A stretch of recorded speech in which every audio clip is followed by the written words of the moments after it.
बेगजीपुरा भागात कत्तल करण्याच्या उद्देशाने डांबून ठेवलेल्या गायीची पोलिसांनी केली सुटका. एकावर उदगीर शहर पोलीस ठाण्यात गुन्हा दाखल. उदगीर शहरातील बेगजीपुरा परिसरात कत्तल करण्याच्या उद्देशाने बेकायदेशीररित्या डांबून ठेवलेल्या गायीची उदगीर शहर पोलीस पथकाने धाडसी कारवाई करत सुटका केली आहे.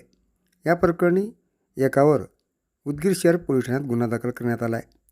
मिळालेल्या माहितीनुसार 23 मे रोजी दुपारी 2 वाजेच्या सुमारास बेगजीपुरा भागात एका ठिकाणी गोवंश जातीची एक गाय कत्तलीसाठी बांधून ठेवण्यात आल्याची गुप्त माहिती पोलिसांना मिळाली होती.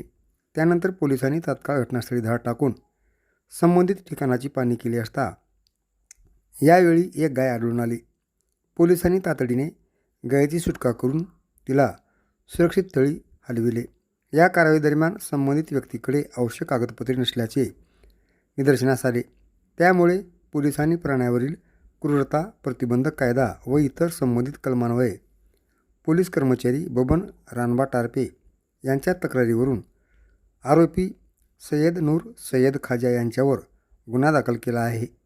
पुढील तपास पोलीस हेड कॉन्स्टेबल सरफराज गोलंदाज हे करीत आहेत.